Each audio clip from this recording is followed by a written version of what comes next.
श्री गुरुभ्यो नमः। हरि ओम।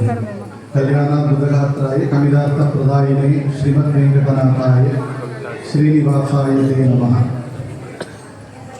எல்லாருக்கும் வணக்கம், நமஸ்காரம்.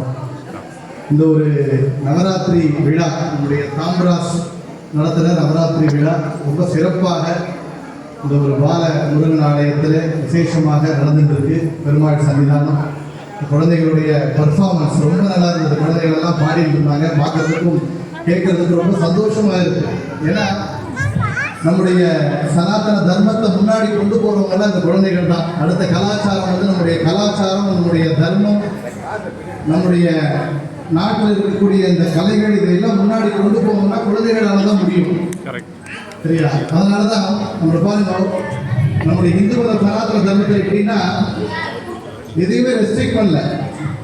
ஒரு கூட்டம் நம்மளுடைய பண்டிகைகள் இப்போ நவராத்திரி எப்படின்னு எடுத்துட்டோம்னா, நவராத்திரிங்கிறதே பார்த்தீங்கன்னா நம்மளுக்கு என்ன வேணுமோ, நம்மளுக்கு எது ஆசை, நிறைய நல்லா சாப்பிடணும், ஜாலியாக இருக்கணும், நிறைய சாப்பிடணுமா பாருங்கள். பண்டிகைகள்ல ஏன் வச்சுருக்காங்க பாருங்கள். நிறைய அன்றைக்கி பண்டிகைகள்னா இனிப்பாக சமையல் எல்லாம் ருசியாக செஞ்சு சாப்பிடணும். எல்லாம் சாமிக்கு பிரசாதம் அதெல்லாம் சாப்பிட்றது, இனிப்பாக சாப்பிட்றது, எல்லாம் பண்டிகைகள் சாப்பிட்றது எல்லாம் வாய் குடிச்சியாக பண்டிகைகளில் வந்துடுச்சு.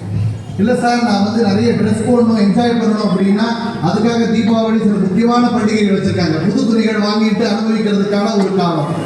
இல்லை குடும்பங்களோட கெட் டுகெதர் பண்ணணும். நீங்கள் சொல்லுங்க கெட் டுகெதர் அப்படின்னு. அதனால தான் அன்றைக்கி பாருங்க, நவராத்திரி விழான்னா ஒரு வீட்டிலேருந்து இன்னொரு வீட்டுக்கு போகிறது, தீபாவளி பண்டிகைன்னா ஒரு வீட்டுல இன்னொரு போயிடுது, பொங்கல்லாம் காணும் பொங்கல் பண்ணுறது. அந்த காலத்தில் எல்லாரும் வாங்க பழகலான்னு ஒரு அமைப்பு உருவாக்குறதுக்கு தான் இந்த பண்டிகைகள். எல்லாரும் பழகிறதுக்காகவே ஒரு பண்டிகைகள் உருவாக்கியிருக்காங்க. ஸோ உங்களுக்கு நிறைய சாப்பிடணுமா பண்டிகைகள் தான், நிறைய ஆடைகள் அனுபவிக்கணுமா, ட்ரெஸ் பண்ணணுமா, அதுக்கு பண்டிகைகள் தான். இல்லை கெட் டுகெதர் பண்ணணுமா, இல்லை பண்டிகை. இல்லை சார், எனக்கு நிறைய ஆடணும் பாடணும், அதுக்கு வெளியே கிளப்லாம் போக தேவையில்லை, வெளியே போய் எங்கேயும் குதிக்க தேவையில்லை. இங்கே மதுரையில் பாடுறதும் ஆடுறதும் ஒரு என்ஜாய்மெண்ட் தான். பாருங்க, புண்ணியத்துக்கு புண்ணியம், நமக்கு மைண்ட் ரிலாக்ஸேஷனுக்கு ரிலாக்ஸேஷன். நம்முடைய இந்து மதம் எப்படி அமைச்சு கொடுத்துருக்குன்னா ஒரு பேக்கேஜாக கொடுத்துருக்கு. நம்முடைய பண்டிகைகளோ, நம்முடைய விரதங்களோ, பூஜைகளோ, இந்த எல்லாமே பார்த்தீங்கன்னா நம்மளுக்கு வாழ்க்கையோட இணைஞ்சது. நம்முடைய வாழ்க்கையை தனியாக பிரிக்க முடியாது, கலைகளை தனியாக பிரிக்க முடியாது, கலாச்சாரத்தை பிரிக்க முடியாது. அப்படி எல்லாத்தையும் ஒன்றிலே கொடுத்துருக்கிறதுனால நம் வாழ்க்கையோடய அனுபவிச்சுட்டு போகலாம். அதனுடைய ஆன்மீகமும் வாழ்க்கை இணைந்த ஒரு வாழ்க்கையாக பார்க்கணும் நம்மளது. அதனால தான் பார்த்தீங்கன்னா ரெண்டு வார்த்தைகள் முக்கியமாக சொல்லணும். ஏன்னா குழந்தைகள்லாம் நிறைய பேர் இருக்கிறதுனால ஆன்மீகத்துக்கு வாங்க, கோயிலுக்கு வாங்க அப்படின்னால பயந்து ஓடிடுவாங்க. என்ன சார் நம்மளை அந்த பக்கம் எடுக்கிறாங்களே, நம்மளாம் மாடர்ன் லைஃப்ல இருக்கோம், ராமாயண கதை சொல்றாங்க வந்து கேளுங்க, மகாபாரதம் சொல்றாங்க, பாகவதம் சொல்றாங்கன்னா அதெல்லாம் புராண கதை சார், இதெல்லாம் நாங்கள் ஓல்டு பீப்புள் கேட்க வேண்டியது அப்படின்னு ஒரு நினைப்பு வந்துடும். ஆனால் நம்முடைய இதிகாசங்கள், ராமாயணம் மகாபாரதமும் ஆகட்டும், பாகவதம் ஆகட்டும், புராணங்கள் ஆகட்டும், இதில் இல்லாத மருத்துவம் இல்லை, இதில் இல்லாத வானவியல் இல்லை, ஸ்பேஸ் ரிசர்ச் இல்லை, இதில் இல்லாத மெடிசின்ஸ் இல்லை, இதில் இல்லாத அரசியல் இல்லை. எது வேணாலும் எடுத்துக்காங்க, எல்லாமே இருக்கு. அப்படி நம்ம யாரு ராமாயணம் படிக்கிறோம் தெரியும், ராவணனுடைய புஷ்பக விமானம் பார்த்தால் அது மாதிரி ஒரு ஹைஃபை டெக்னாலஜி ஒரு ஃப்ளைட்டை இன்னைக்கு பார்க்க முடியாது. அப்படி ராக்கெட் சைஸ் அதில் பார்க்க முடியாது. அப்படி அதில் இருக்கு.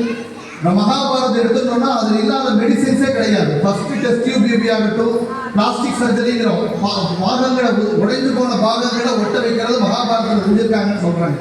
அந்த காலத்திலே அது போல விஷயங்கள்லாம் வந்துருக்கு. இப்படி எது எடுத்துட்டாலும் அன்னைக்கே வந்து இப்போ நீங்கள் பாருங்க, எத்தனையோ தூரத்தில் இருக்கிற சூரிய கிரகணத்தையும் சந்திர கிரகணத்தையும் ஒரு வீட்டுக்குள்ள உட்காந்து ஜோதிஷ சாஸ்திரத்தில் கால்குலேஷன் போட்டு துல்லியமாக கணித்து சொல்றாங்கன்னா அதுதான் நம்முடைய பாரத நாட்டினுடைய கலாச்சாரம், நம்முடைய கலை அறிவியலுடைய அந்த அறிவு அப்படி இருந்துச்சு. எவ்வளவு தூரத்தில் இருந்துட்டு பாருங்க, தொலை தூரத்தில் இருக்கிற கிரகங்களை அந்த கிரகங்களுக்கு எந்த வஸ்திரம் என்ன கலர்ல இருக்கணும்னு சொல்லியிருக்காங்க.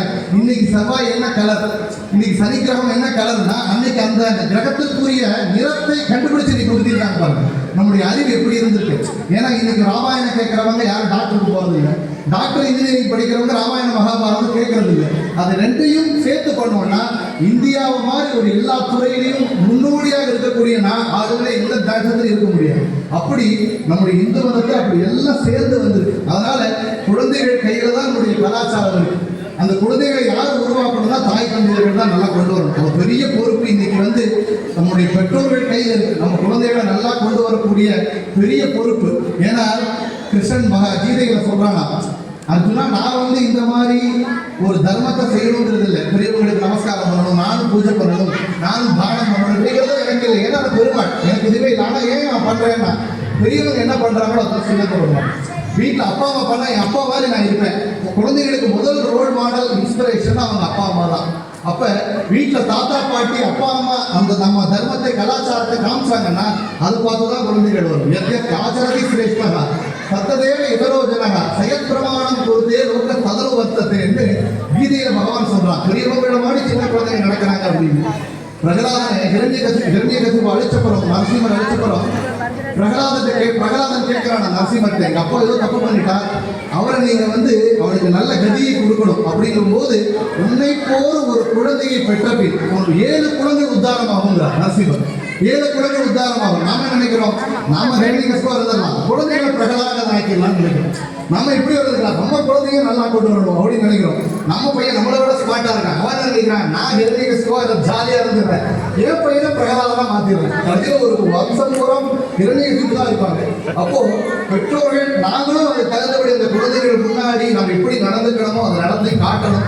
அந்த குழந்தைகளை ஊக்குவிக்கணும். ஏன்னா இந்த மாதிரி பேர் பாடுற குழந்தைகளை, வளரக்கூடிய குழந்தைகளை நம்ம தாமராஜ் அவர் வரதராஜன் சார் நம்ம அழைச்சி பெரிய ஒரு ஊக்குவிப்பு செஞ்சிருக்காருன்னா இன்னைக்கு சாமானியம் இல்லை. ஏன்னா இந்த குழந்தைகள்லாம் எக்ஸாமுக்கு போற குழந்தைகள் இன்னைக்கு ஜாலியா டிவியில மொபைல் பார்த்துட்டு இருக்கோம். ஹாலிடே விட்டுட்டாங்கன்னா சினிமா தியேட்டர் மாதம் சுத்த வேண்டிய குழந்தைகள் இங்க பெருமாள் கோயில்ல பாலமுருகன் நாணயத்தில் இதெல்லாம் கலந்து பண்றாங்கன்னா இதை விட பெரிய புண்ணியம் எதுவும் இல்லை சார். இதை விட பெற்றோர்களுக்கும் ஆசிரியர்களுக்கும் இருக்கக்கூடிய ஒரு இதை விட பெரிய கிஃப்டட் ஒரு பலன் இதை விட பெரிய விஷயம் இல்லை. அதனால இதை ஊக்குவித்த ஆசிரியர் பெருமக்கள், அவங்க சொல்லிக் கொடுத்த குரு, அவங்களுடைய வளர்த்த தாய் தந்தையர் பெற்றோர்கள், இதை ஊக்குவிச்ச நம்முடைய தாம்பராஸ் இயக்கம் நடத்தி வந்திருக்கிற வரதராஜன் சார் அவங்க எல்லாருக்குமே ஒரு கிரேட் அப்ளாஸ். ஏன்னா இந்த மாதிரி ஒரு பெரிய காரியம். ஏன்னா இதெல்லாம் தான் நாளைக்கு அந்த குழந்தைகள் ஒரு 40 வயசு 50 வயசு இருக்கும்போது அவங்களுக்கு ஞாபகம் வரும். நானும் 10 வயசுல போய் அந்த பெருமாள் கோயிலில் பாடினேன், எனக்கு சர்டிஃபிகேட் கொடுத்தாங்க. அங்க ஒரு 2 பேர் பேசுறாங்க, ஊக்குவிச்சாங்க, நாம இப்படிதான் இருக்கணும், என் குழந்தை இப்படிதான் கொண்டு வரணும்னு அன்னைக்கு அவன் நினைச்சு பார்ப்பான். அன்னைக்கு அவன் ஏதோ ஒரு தப்பு வழி நடத்தி போனா கூட வழி மாறி போக மாட்டாங்க அந்த குழந்தைங்க. ஏன்னா அவங்க சின்ன வயசுல வளர்ந்த விதம் அவர்களை தப்பான வழியில் போக விடாது.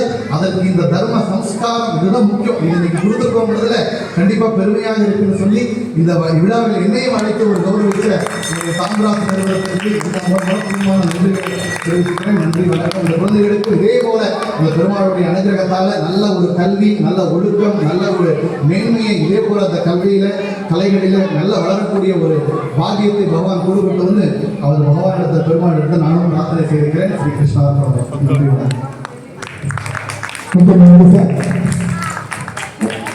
இப்போ தேச சீஃப் கெஸ்ட் லட்சுமிபதி ராஜான்னு பேர். அவர் சிபிஎஸோட கான்வென்ஷனோட வைஸ் பிரசிடெண்டாக இருக்காரு. அவர் நேற்றுக்கு நாங்கள் கூப்பிட்ட உடனே நான் வரேன் அப்படின்ட்டாரு.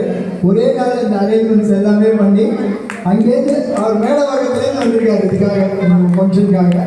அன்னாரை கௌரவிக்குமாறு திரு வைத்தியம் பாலாஜி அவர்கள் அங்கே கேட்டுக்கொள்கிறார்.